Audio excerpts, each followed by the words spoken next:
baby's home.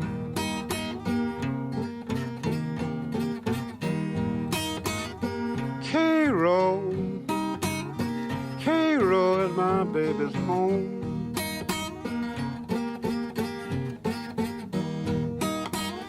One bad Cairo night won't be long.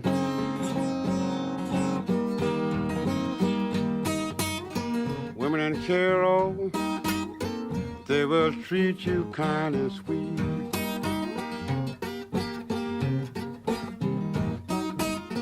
Women in Cairo, they will treat you kind and sweet.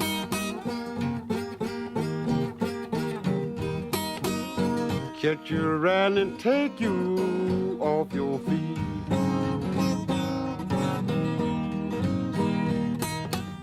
Shoot you and knock you, teach you and cut you too. Shoot you and knock you, teach you and cut you too.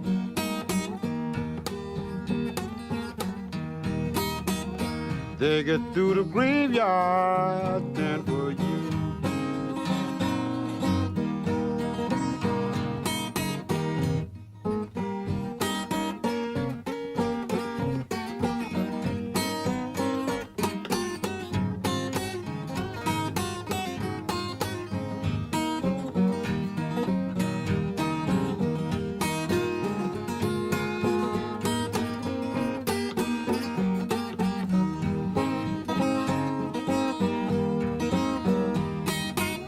Cairo, Cairo, babe.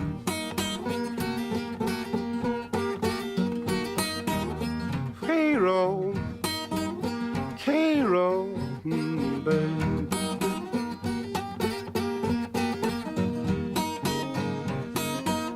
Women in Cairo send you down to your grave.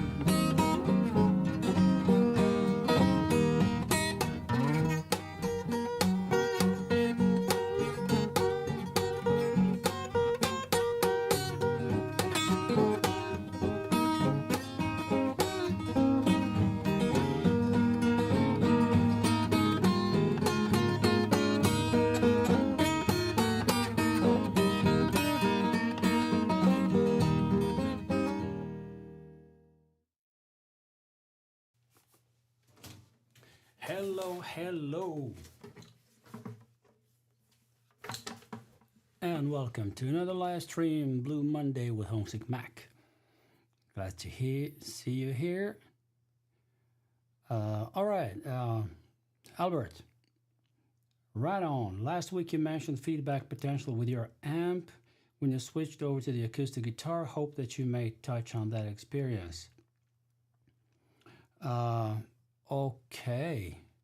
When I switched over to the acoustic guitar, I know, okay, let me see. Where's my mouse? Hello. Sorry, I just need to re-engage it. There you are. So Albert says, I know this topic is based on what musicians need to project instruments in the guitar family, but I think that's the concept and theory can be applied in other areas like church. Yeah, feedback potential. There's always a feedback potential. I have one little hack that if I'm using an amplifier, I always put it to the left of me, or now to the right in your window here, so that I never have the amplifier behind me where the guitar body is directly in kind of contact of this with the sound waves coming in. And there's this especially if I play my electric guitar, solid body, solid wood, no sound hole, no body on that guitar, then it wouldn't really matter. But if I'm playing this guitar, my acoustic, or my Silvertone archtop semi-acoustic hollow body guitar, then I would always have it to the left of me and behind me, because then my body is kind of in between the body of the guitar and the amplifier and the sounds coming out.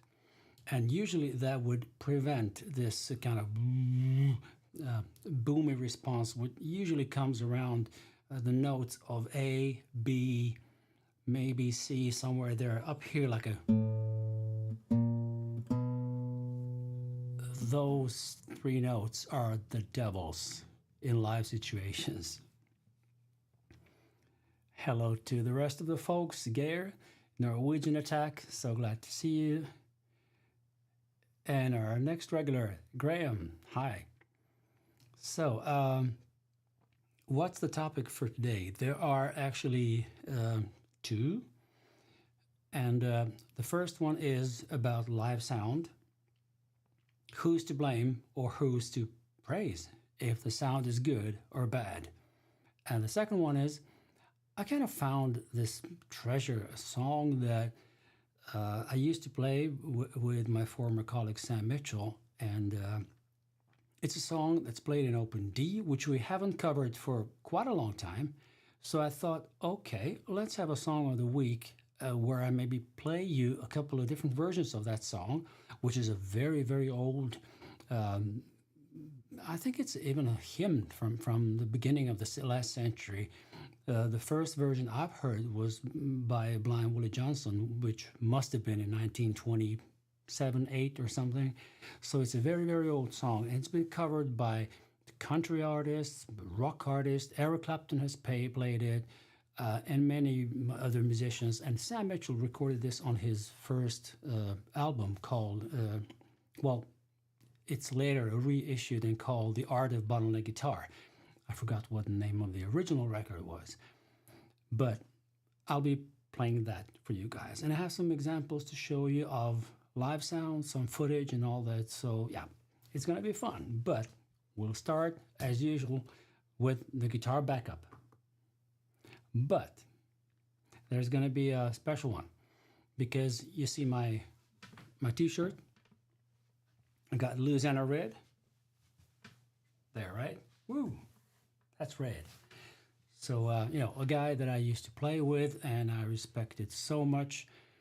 Whenever I had the chance to play with him, jam, talk, and anything, he was a living encyclopedia of blues, and he was amazing. But when I play this backup, it's going to be a little bit faster blues in standard tuning in E that we usually play to start the live stream with. But this is going to be a bit faster with this punch that Louisiana Red inspired me with. And if you listen to his recordings from, let's say, mid-80s, there's a record called New York, a double LP, where he recorded some fantastic acoustic stuff. Most of the rest of the things he recorded was with electric guitar and electric bands and all that. But this was fantastic. Yeah. So anyway, let's start with the blues backup, and then we'll go on with the rest of the stuff.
All right, I got carried away and I snapped one of the strings. Sorry, I hope it didn't pop in your ears if you're listening with your earphones on.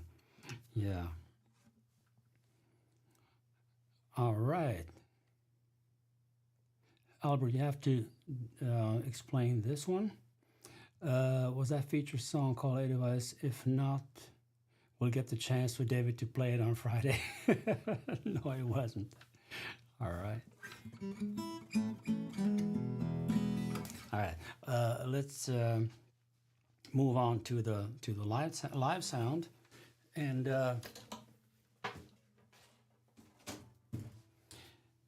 because I got some stuff I'd like to show you as well. So let's see. Right. So when it comes to live sound, it depends. Either we're doing all by ourselves and we need to prepare everything from the scratch. So there are several options there. If we play acoustic guitar, then it's either the built-in pickup that the guitar maybe comes with, which is usually a solution that many people buy because it's affordable, it sounds okay, and it's good to start with. So you can get a guitar for like $200, $250, maybe $300 that's made out of like kind of laminated back and sides, maybe even solid top of the guitar, and then you get the built-in pickup. So you just plug it in, and then on the other end, you either plug it into an amplifier or a mixing board or auto interface or something, and it sounds okay. But as soon as you start developing your style, and you kind of, we have to differentiate here. If somebody's playing with a flat pick, or somebody's playing with thumb picks, something like this, right? Thumb picks. Maybe, oh, aren't you focusing? Please, little camera. All right, maybe like this. Nope, like this. Anyway, this little thing that I have on my thumb to play with if I play live. Here at home in my studio, it's usually that I play without. So it depends a lot. I cannot really function with guitars that have undersaddle pickups. It just doesn't work with my playing style. I kind of like sound hole pickups, magnetic pickups, and that's what I have in my 4 of my main guitars, and I have a couple of those pickups lying around just to be installed if I want to experiment with something, and that's it. That's my sound. But the very important other thing is, where are you going to plug it into? If we buy an amplifier that's dedicated acoustic amplifier, those are absolutely the best. There are some great brands by Boss, Roland, AER from Germany is a really good amp, depending also on your style. It doesn't fit me, but Roland and Boss amplifiers do fit me, and that's what I'm using when I'm playing live. I have a Boss amplifier called AC90, which is not in production anymore, but it's basically the same circuit as on these modern Roland and Boss amplifiers. There's one little thing that I'd like to check here if I can show you, if it would work. Sorry, I got this clicky keyboard, which is fantastic when you play when you're at home and just writing and typing, which is fantastic experience. I like this response, but in the live stream it sounds really too much. Sorry about that. But let's see. Notion.so. Don't make me log in. Good, perfect. So I'll show you right away.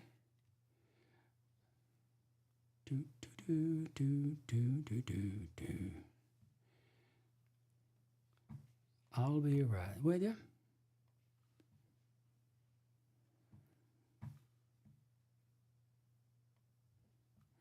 So now you're seeing my whole screen here, And inside of this gallery of the things that I'm kind of saving information about that I'm interested in, maybe giving a tip to somebody else to get if they need help or whatever, if I'm consulting. And I've just recently found this little amplifier by Boss. It's called AC22LX. It looks like this, and it's just amazing specs. And if it sounds half of what it looks like here, man, it could be great.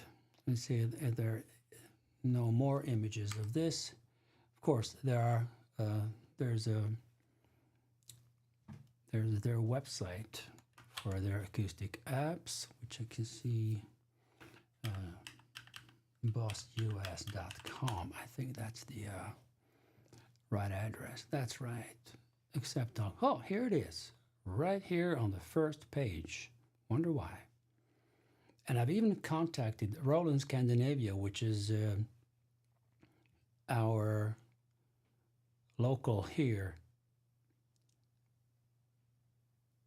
Do we have more pictures? Well, it's quite small. It's maybe like this. Let me see, maybe this big, just like, my shoulders, and let's say this, something like this, and this tall, and maybe this deep.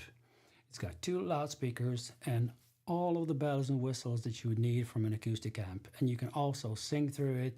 It's really a great amp. So that's one of the solutions for your live sound. Going from a guitar into the amplifier, and then from that amplifier, there are 2 things you could do. Either let the sound engineer mic it up, which means they will place the microphone in front of the amplifier, the other solution is that you line out. And that means that you take cables and connect from the back of your amplifier where there are outputs, either stereo or mono, and those cables could go into either the stage box, which is on the stage, where all the cables for microphones and everything else that's on the stage are connected, and that's going all the way through one long cable to the mixing board. And the mixing board is something that if I just move to the side and you get my background in focus, and you will see up there, that's a mixer. That's a little analog Mackie mixer that I've used for many, many years. I think I bought it in the beginning 90s.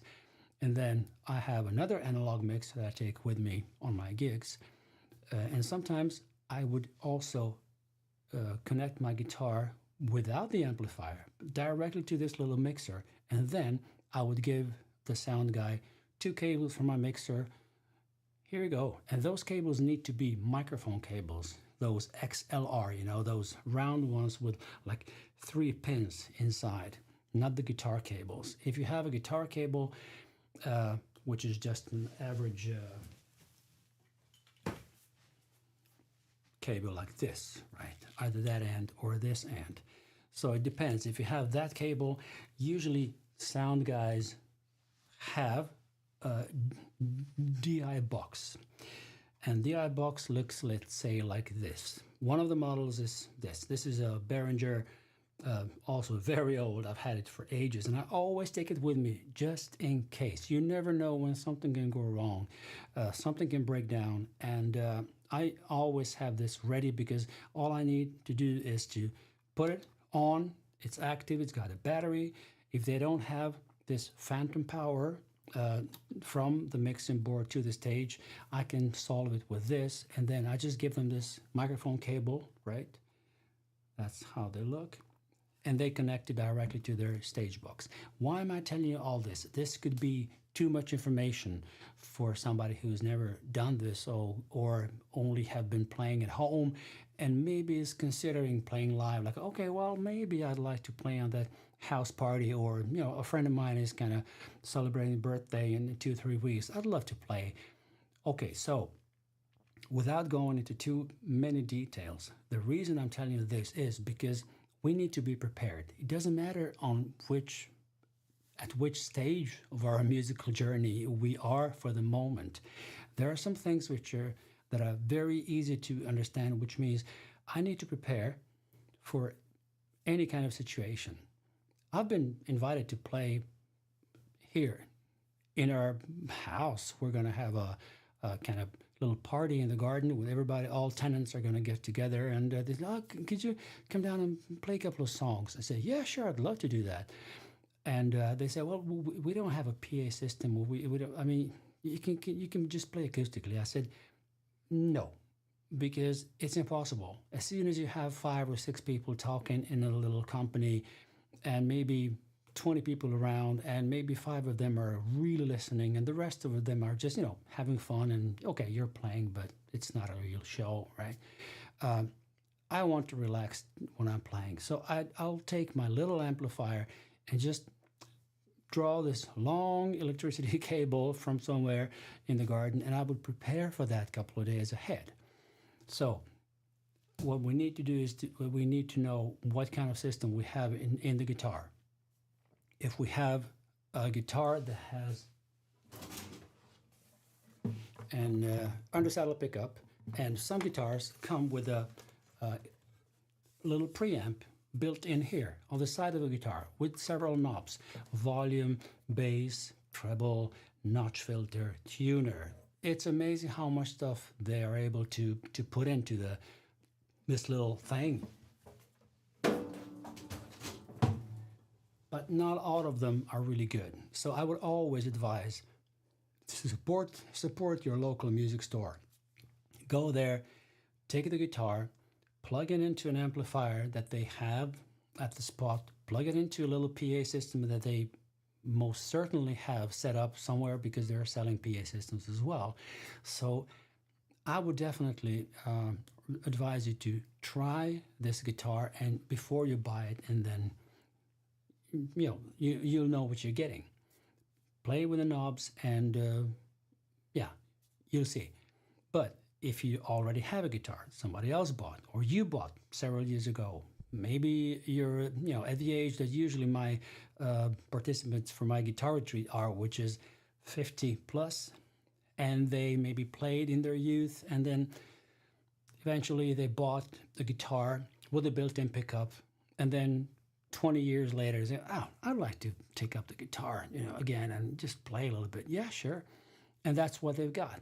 So sometimes you can get away with a pickup like that. And there are several things that I just got an idea to maybe get the guitar that has that kind of undersaddle pickup, and to show you live in the live stream how the sound can be tailored with the mixer, with a little amplifier, and then to take it from there. But right now we're just speaking more about the general stuff, which means if I've prepared and I have my sound ready, and I know I sound great at home, it's like a whoa. And then you go to a live gig, and you line out your stuff, and you're sending a great sound.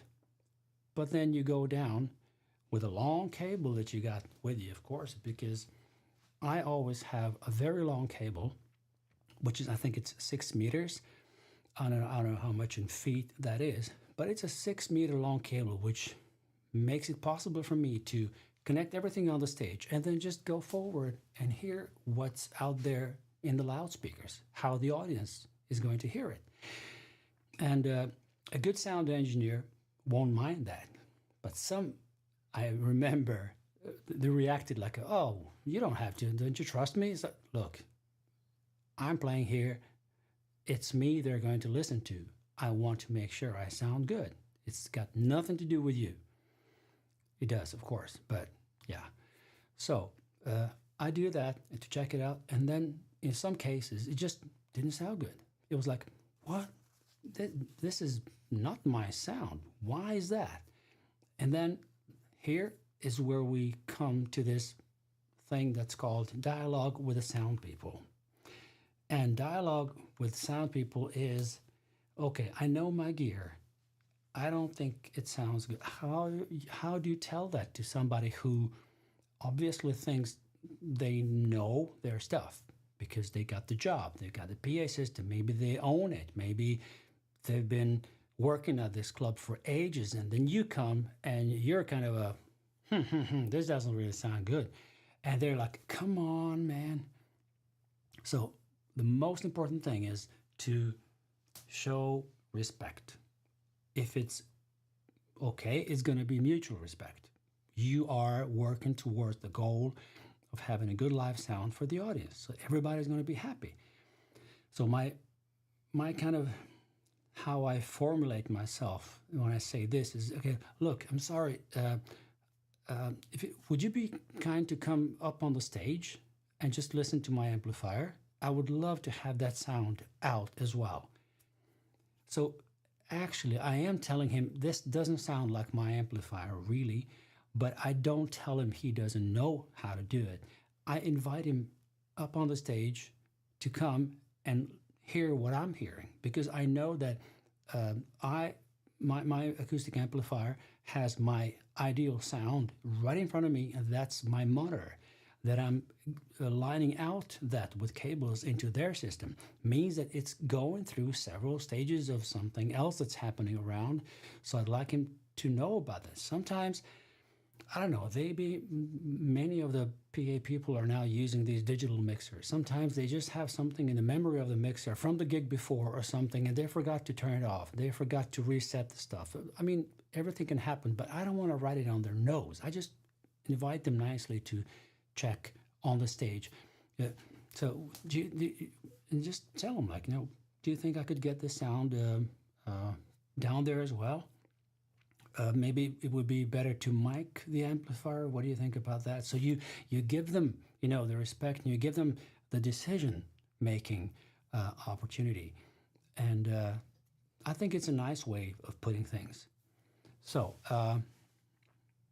that's one thing. That's one scenario. The other scenario is that they just don't have enough stuff in a club, in a little association where you're playing. What to do then?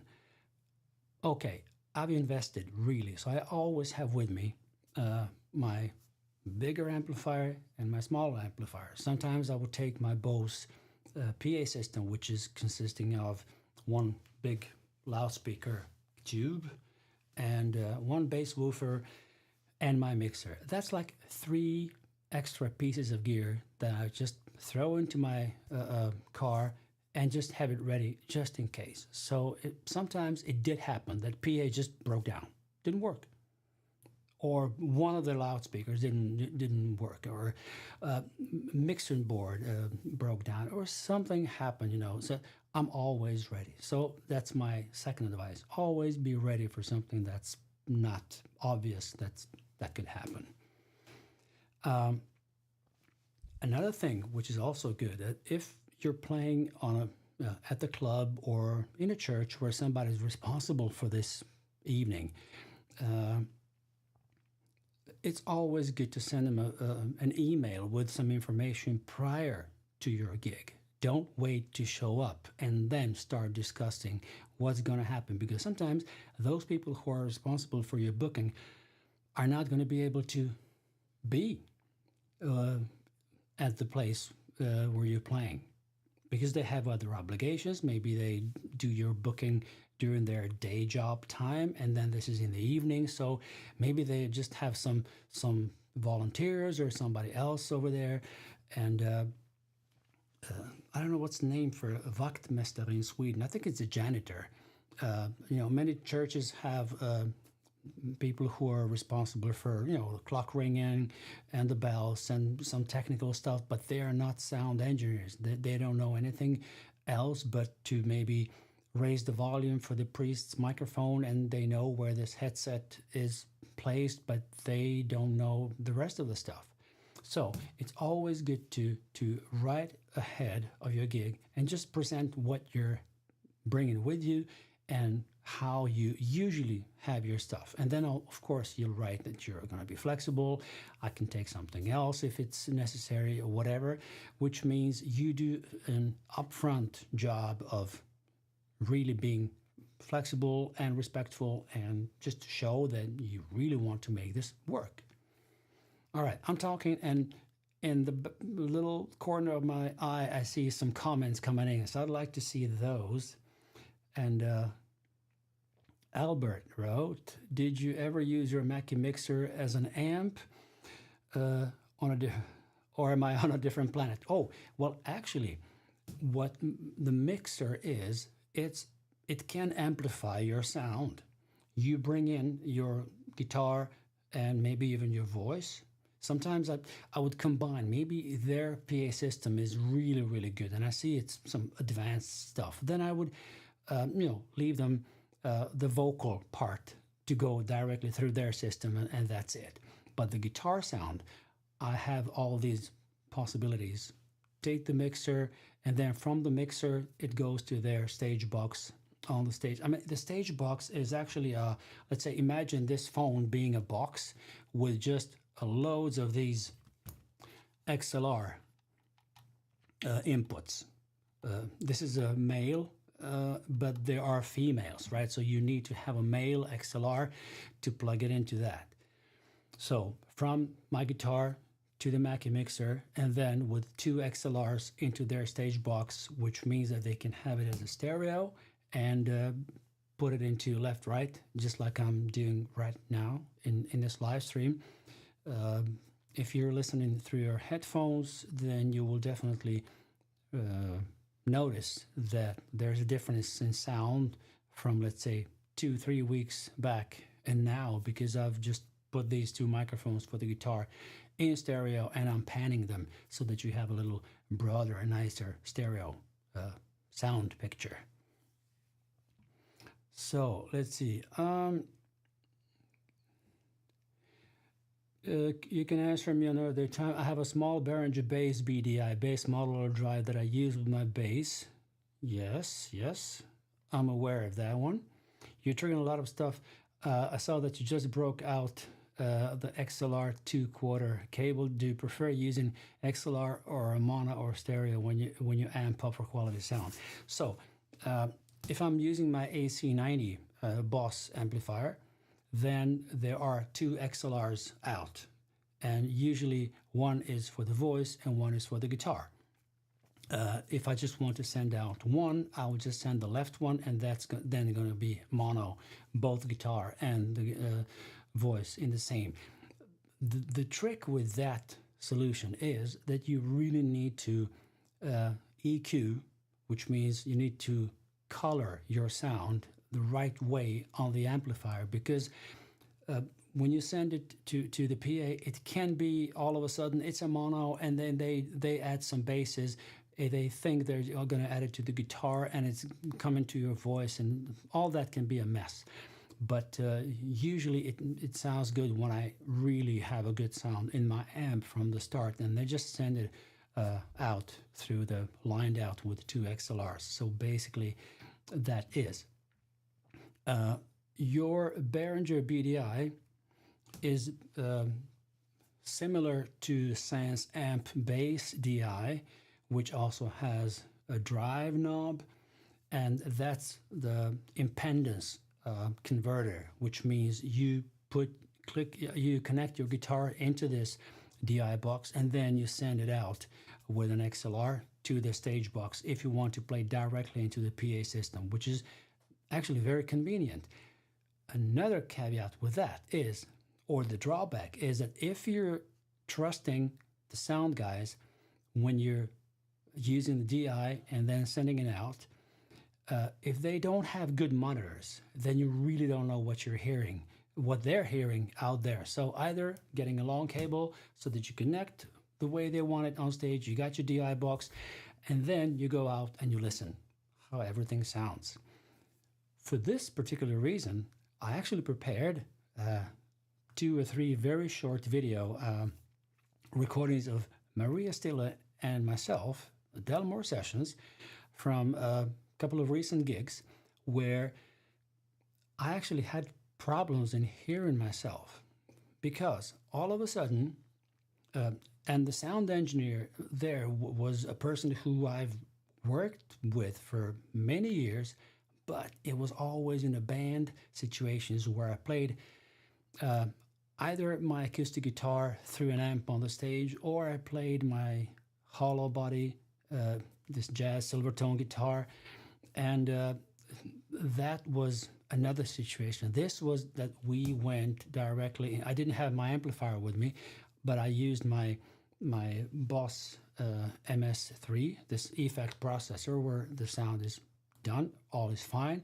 And then I went to my Sansamp acoustic DI that I showed you a couple of streams back. And then they got this XLR one cable to the stage box and out. And all of a sudden, they couldn't raise the volume in the monitor. They did have a little bit of that, but then there were no problems with Maria's guitar. But then they had to lower that as well because it would be too loud for me in the monitor. So somehow, and we didn't have the time for the sound check. It was just a line check, like 30 minutes before the show. We were allowed to come on the stage. Then we connect everything. That takes like 5, 6, maybe even 10 minutes. You tune up and all that. And then you gotta go up and try the microphone and then the guitar. And basically, they don't invest more time than just, okay, it works. It's connected. It's line check. And I wasn't really happy with that monitor sound.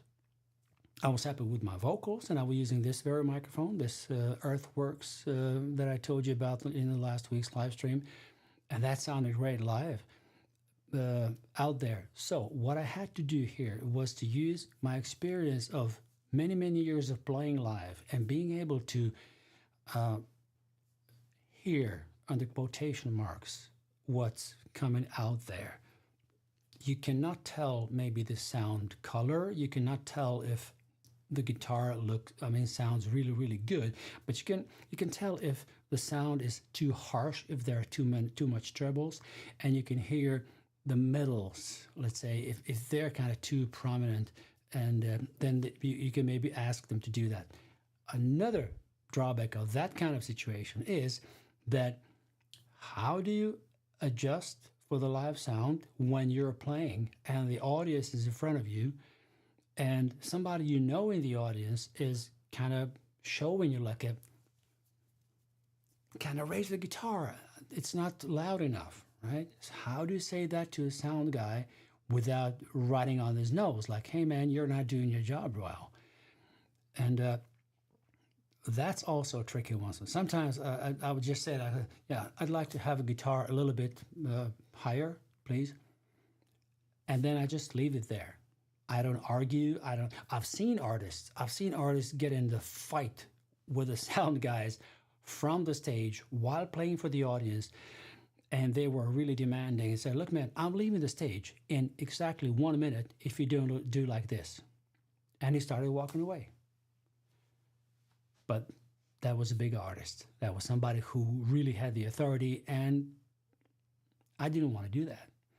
So I just went with it, and I played the best I could, and I knew that it was audible. So let me show you the example of that, and let's see if that will work. Right. This is Maria and me from this past Saturday when we played, and maybe I'm not gonna play the whole thing. It's just like 30-40 seconds. Let's see how that sounds in your ears over there. Have you got the love to try to pull it from the road? I said we come on to the land I know.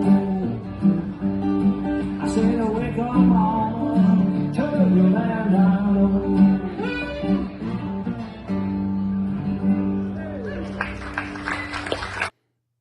Right? So now we're going to listen to another one.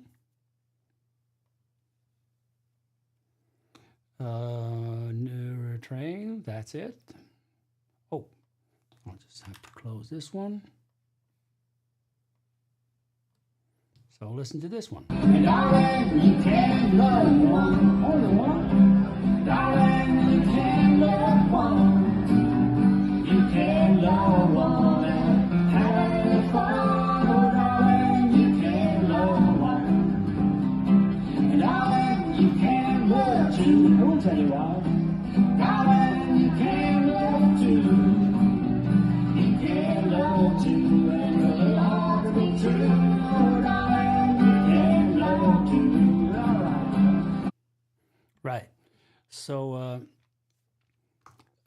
this was live footage recorded with a mobile phone, and it's obvious that the vocals are, in my opinion, louder than they should be compared to the guitar sound. And it's quite a common thing that sound engineers do, that they put the vocal very much in front.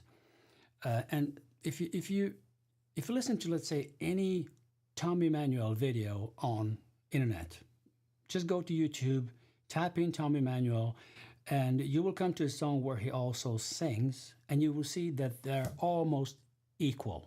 His guitar sound, the volume, and his voice. And that's how I also like my sound.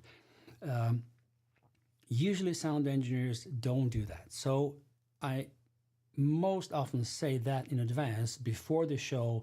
If somebody's going to be behind the wheels of a mixing board, I say, please have my guitar and my voice speak exactly the same, because that's the language they understand.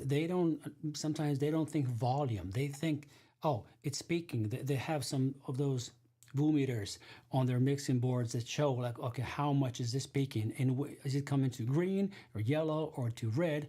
So when you tell them, like, make sure that they're peaking equally, guitar and the voice.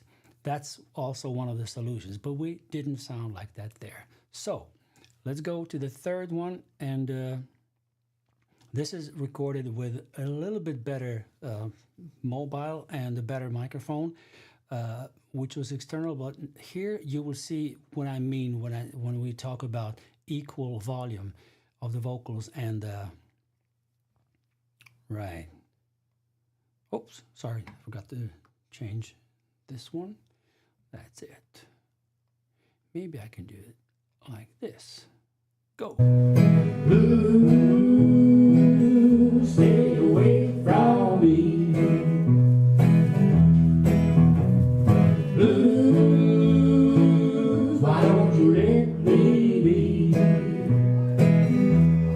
Don't know why you keep on haunting me. Love was never meant for me.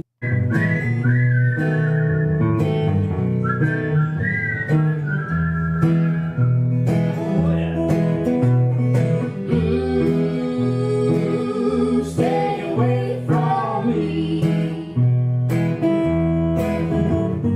Blue, why don't you let me be? Don't know why you keep on haunting me. Don't know why you keep on haunting me.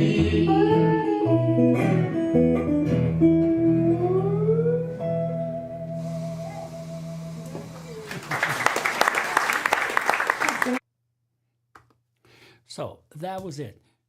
Even if that's why I played this little piece a bit longer into the song, because I wanted to hear when we really sing loud, that it just didn't affect the guitar sound. And why? Because the sound engineer that worked over there, I'll have to say his name, Lasse Paulsson, who is my dear musician colleague and a sound engineer at this great club in Malmö, in Sweden, called Folk and Rock. He is a magician when it comes to live sound. He put the right amount of compression on our voices, which mean it maintained the volume, but kind of pressed down a little bit of these edges when you really kind of go in and dig in and say, blues, stay away from me, right? And the guitars were so even, and they really sounded great. So this is the live sound that Maria and I have. Usually when we either work with people like Lasse, or if we work with our own PA system, and that's where we use this little Mackie mixer in with both guitars and out in this one single speaker, but it sounds great because we tailor the whole sound ourselves. Great. I've seen some very dear friends coming in. Milovan, hey, Great to see you. Actually have a question for you when it comes to live sound because I know you have your own PA system. You've been out and playing live for ages in different constellations, solo with your daughter, now with the band, and yeah. But before that, David, great to see you. All right, thank you. So Albert says Stagebox works very well, and I love the spelling works. Yes, running a ton of cables all around the church. Yeah, I can imagine that. I've played in churches a lot, and I love that challenge of very acoustic, large spaces. How to tame the sound in those situations is fantastic, but it also affects the choice of songs I'm going to play because sometimes you really enjoy that reverb of the church cathedral sound. And of course, I will just I will not have any reverb on my voice or the guitar. Nope, I don't need that. So ground lift, yes, ground lift is usually used when I hear some kind of a ground loop. Sometimes you can get this sound. Sometimes you just hear some odd sounds that just doesn't belong to your sound usually. And that my first reaction would always be to engage the ground lift control to see if something happens. Sometimes it did, sometimes it didn't. I even had problems with my Sans amp, and not only with that, it was also some other preamps that that I had to remove the internal battery and just run them from the phantom power from the mixer because somehow if I used the phantom, the guitar, the battery that was sitting inside was coming in the way somehow or whatever. And there were always sometimes situations where I had to do the opposite, to have both the battery inside and use the phantom power, and then everything worked nicely. So it's be ready for any situation. Yeah. All right, let me go to the chat.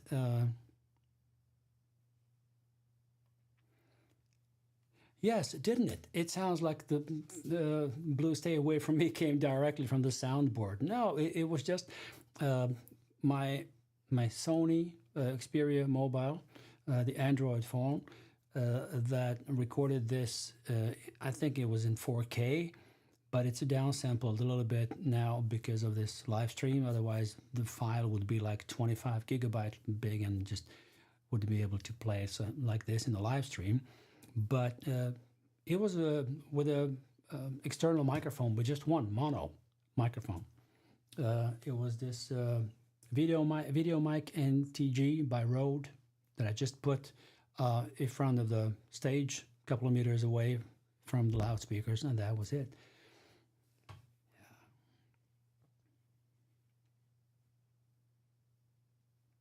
Yeah. Yeah. Great stuff. So, Milovan, please write in the chat. You've been using Mackie loudspeakers for ages, I think, right?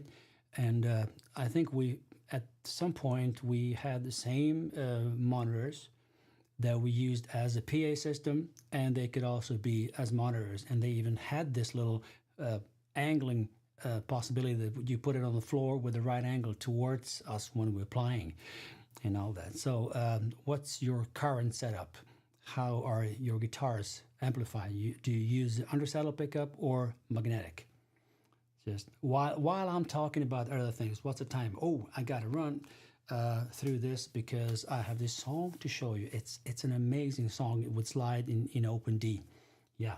So this little thing that I told you about, hearing yourself from in front of the house, all but being on the stage and not really hearing what people are hearing, that craves some experience, and that let's say, out of how much you're picking your string and hearing it from up somewhere up front there, how much you need to pick. So sometimes I even I could even challenge the sound guys by playing it very softly in the beginning of the song, my guitar, and then they would go, oh, what's going on? What's going on? Oh, I have to raise the volume of the guitar. And then they would come to the kind of comfortable level of my guitar, and then I don't need to pick too hard. Because as soon as you need to pick too hard, you're not going to be playing dynamically, and you're not going to be projecting, because you always need to have some headroom. If you play your hardest all the time, there is no dynamics. It's just going to sound really, really flat. You can be the best guitar player in the world. It's going to be boring for the listeners.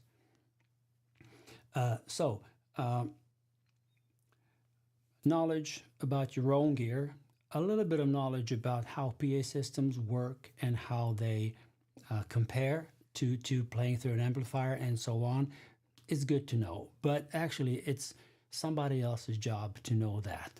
But your job is to be able to have a control over your sound and how and what you're using when you're playing live. That's the most important thing. I invited a very good friend of mine, a sound engineer. Her name is Malin, and she's a member of a band called Mary Ann's Polarig here in Sweden that I did some live event photography with, and I've heard them live many times. And she became a sound engineer and works in large clubs around Malmö, which is in southern Sweden, and she's an amazing sound engineer. She is absolutely one of the best. She's young, she's 20 plus, but she's got the right attitude. She's humble, she's cool, she waits. She doesn't come. Sometimes, I mean, I've met sound engineers who would come, right in front of me and say, "Hey, I got this, and that. I've got this, these loudspeakers, and I've got this mixing board, and I can take care of your frequencies, and I can take this." I go, "Hey, man, I haven't even pulled out my guitar. Wait." And she's one of those. She'll wait until you start playing, and then she'll start working with it, and then she will maybe ask you a couple of things. She never decides, like, she just asks you things. And that was really great. I saw her at work with during an event that we had last year in November. And she was conducting a live sound for like 5 bands in very different setups, very different kinds of music, and all of them sounded great. So, yeah, I wanted to bring her as a guest in this live stream, but she couldn't make it today. I'll maybe do it some other time. So that was it when it comes to that with the live sound. Let's go over to Motherless Children. So guys, I've got this, let me see now. Can I just resize this a little bit so you can see it? Oh yeah, perfect. So, I see a question from Albert. Oh, not the last thing. I've got some more. Yeah, okay. I have a couple of wireless Guitaria audio plugs that I use at church to walk around the church to find sound quality and spot. Guitaria, what is that? Is that a wireless headset or something? I've never heard of that. Please explain that. Audio plugs that I use at church to walk around the church to find sound quality and dead spots. I'm really interested to know more about that. Right. While you're writing that, I'll go and play you, let's say, this version. I'll, of course, because of the copyright claims, strikes, whatever can happen on YouTube, I'm going to play just short parts of these songs. So, Motherless Children by Somehow sounded like this. 791.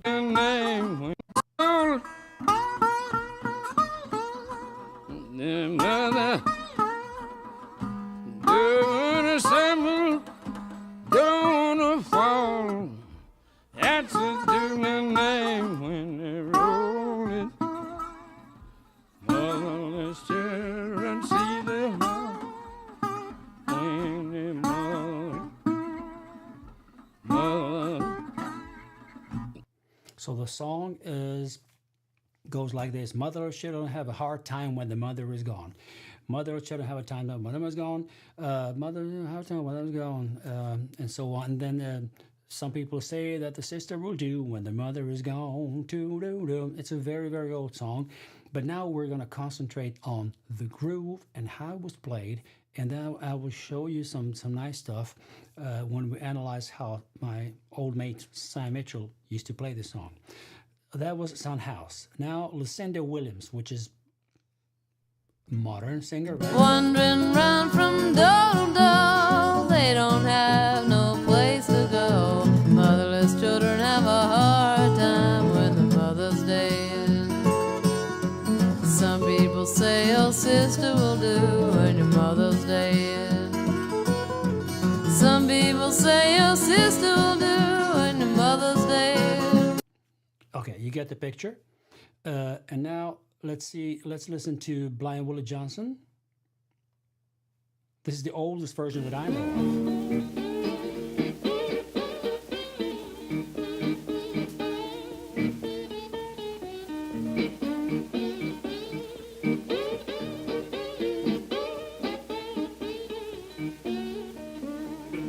That man just got married. Haven't been a minute apart. But to receive all in my hand and religion cross. Hanging down misery.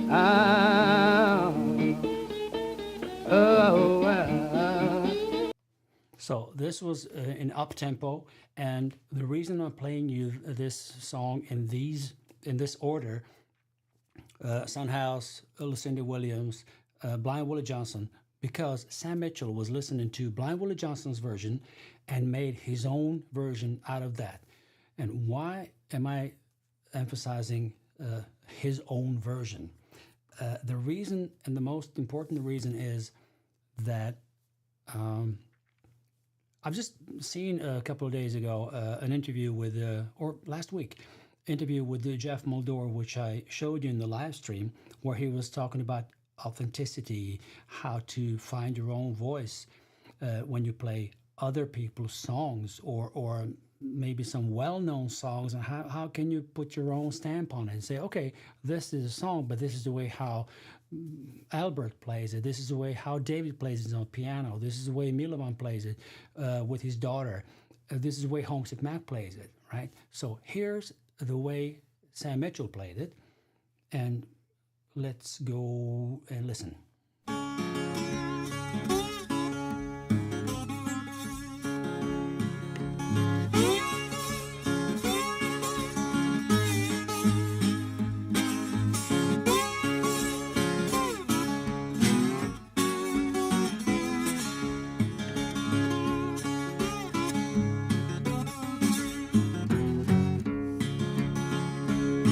Well, motherless children got a hard time when a mother is gone. Motherless children got a hard time when a mother is gone. Motherless children got a Motherless children got a hard time when a mother is gone. All right, enjoy while it lasts, because maybe YouTube will take down this video afterwards, because it has happened before with a live stream where I had Tommy Johnson's Bye Bye Blues. But so before I show you how this was played, I would just there's definitely a difference with sound in an empty venue versus with people. Oh yeah, I forgot about that. My experience with that is really, really big and long. I've been a newbie when sometimes I told sound guys like, oh, this doesn't sound good, or maybe we shouldn't raise the basses a little bit, sounds a little bit thin and all that. And then they say, well, look, when people we should lower the basses or something, and they would explain for me like, look, when people come in, they eat up quite a lot of basses.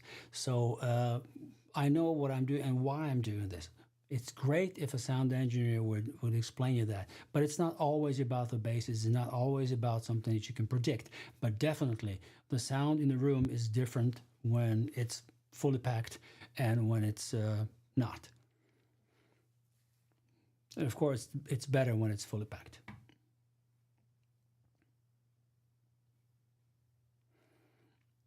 All right, Milovan answered that he uses LR Bag's M80 active signal that I split into two different paths, wet and dry. And he also has a third signal from the Taylor's expression system. So Taylor guitars have expression system built in, which is a couple of sensors that kind of get together in one mono signal comes out, right, Milovan? If I remember well. But then LR Bag's M80, it's a sound hole pickup. It's right in the sound hole, and I used to play that one, but I kind of preferred the sound of Seymour Duncan. So if I would recommend sound hole pickup, it would be that M80 LR Bags. It would be DiMarzio, the new one. It would be Sunrise, the ancient sound hole pickup, and my Seymour Duncan Mag Mic one. That's it. Right, now.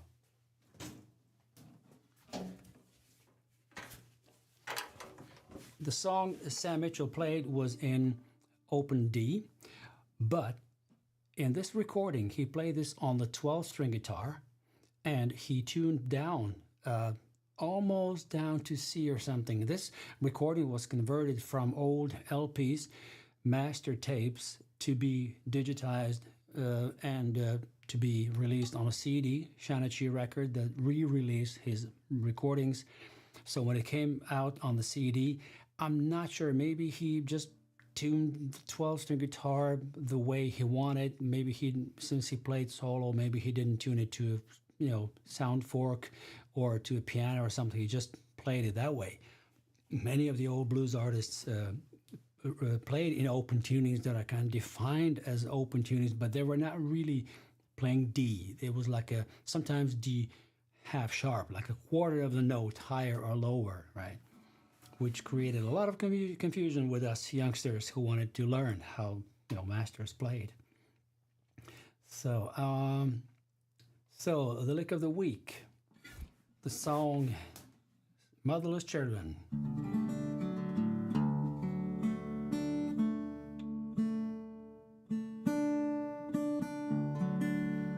All right, and the old problem with this guitar,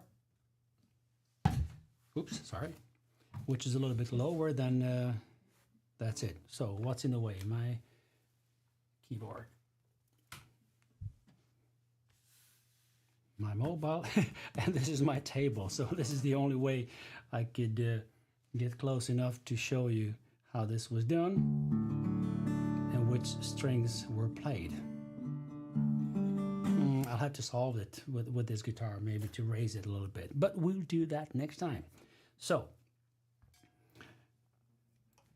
we're going back to just listen while I have my. We go to the beginning of the song. It's gonna take a couple of minutes to show you how it's done.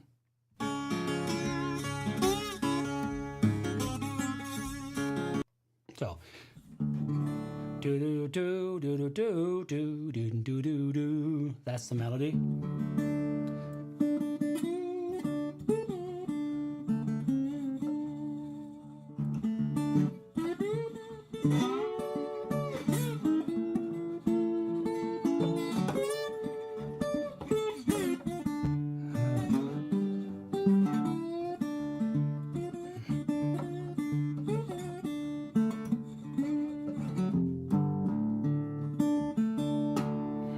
Basically, let me just warm up a little bit in the song. So the first part of the melody is played on the first string.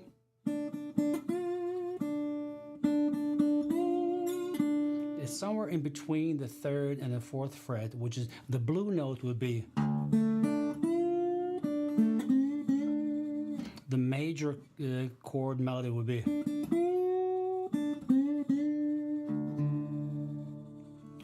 one way to do it. So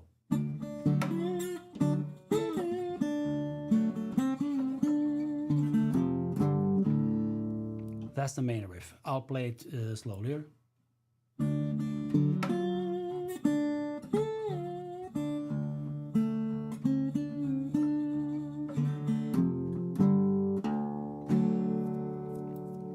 The tricky part here is if you're a beginner with slide, this could be tricky. Okay, how much should I vibrate? How much should I be aggressive when I play this? It's a matter of the emotion. I haven't played this song for many, many years. I did play this with Sammy, and we kind of exchanged some slide licks here, but he was running the show. He was playing this main thing, and I was mostly just kind of playing behind him. So when he was playing this, I would then either be just playing the chorus,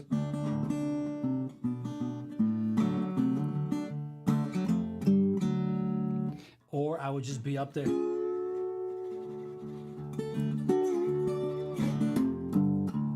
While he was playing the melody. But it depends on your mood and how you attack it. It's like a smoothly would be like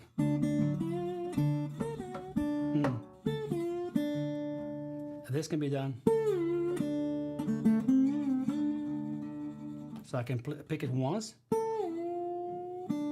See, I go from the 7th fret down to almost 2nd, and then kind of climb up a little bit and then release it. So.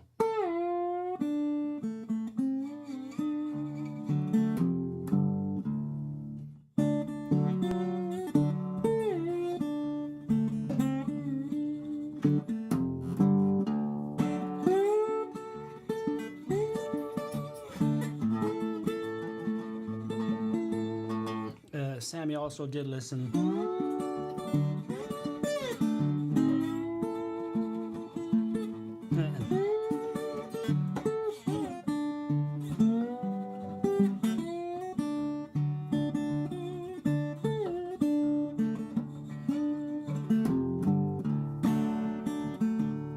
So this was a special kind of trick that Sammy used, that he played kind of this rhythmical stuff with a kind of edge of his nail, this little thing,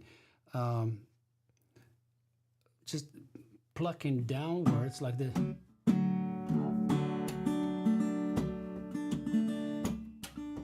So it's a both you're kind of playing percussively and then using this little stroke downwards with a nail.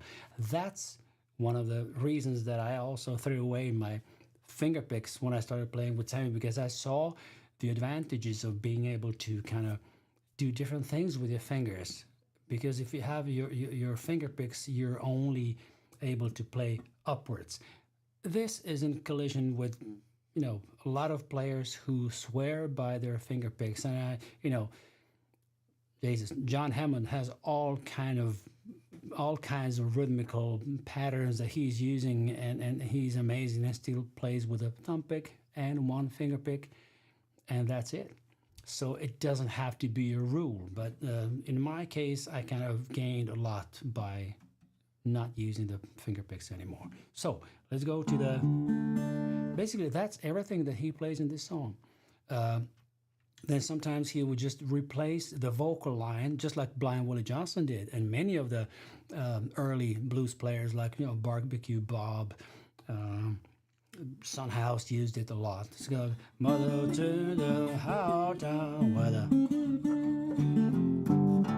Mother to have a mother's gone.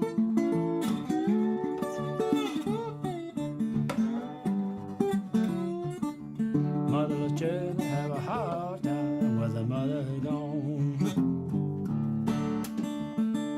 Right. So that's it. Okay. Let's kind of wrap it up. The melody only. So no rhythm, no picking, nothing, just the slide melody. And then I'll leave you with that.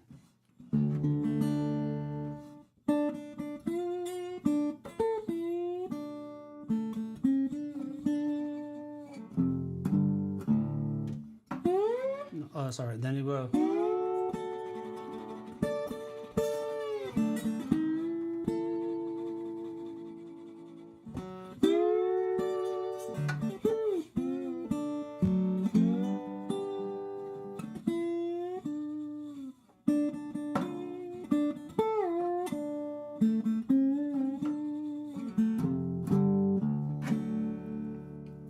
this song is also a great example of a song where you don't really need to maintain the bass pattern too much. You can just quit that and just play some of the melody parts and then kind of top it up with some rhythmical stuff. Maybe I could try to...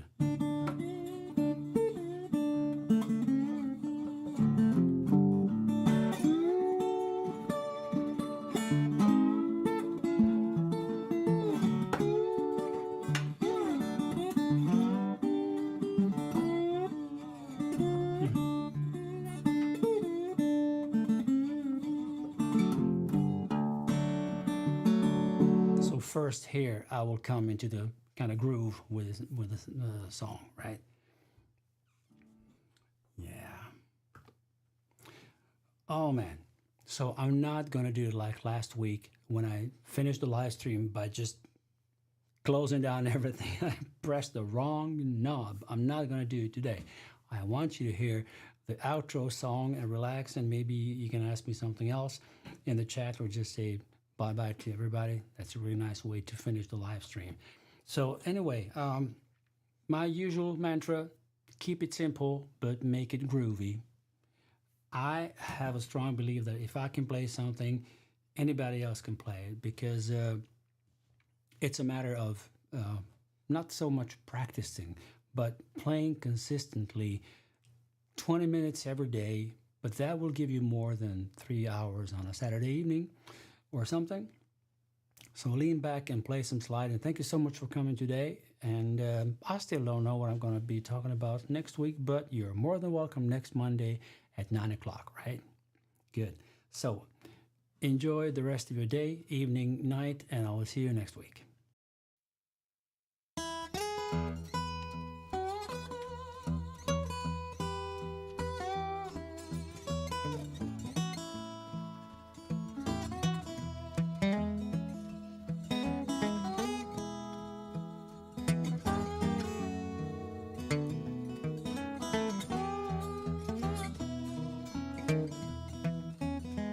And it wasn't spring, one sunny day, my sweetheart left me, now she went away. Now she's gone, and I don't worry, but I'm sitting on top of the world. And she called me up, down and out by soul. Said, come back, Daddy, Lord, I need you so. Now she's gone, and I don't worry, 'cause I'm sitting on top of the world.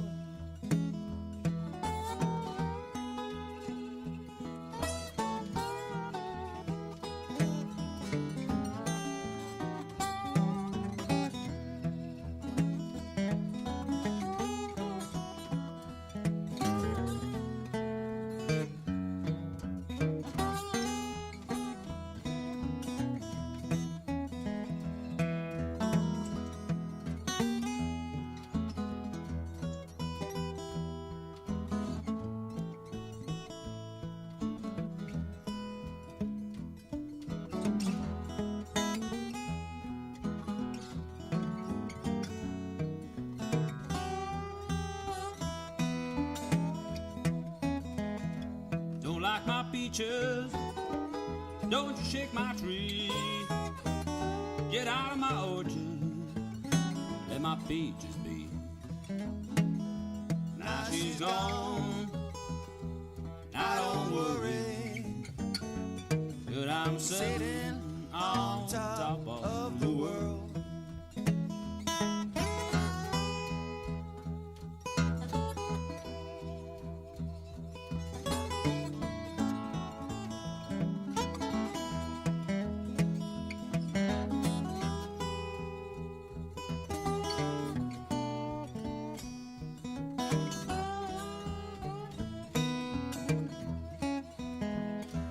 Wasn't spring, one sunny day, my sweetheart left me, now she went away.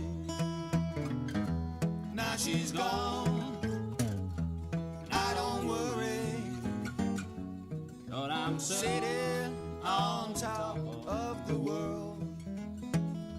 Now she's gone,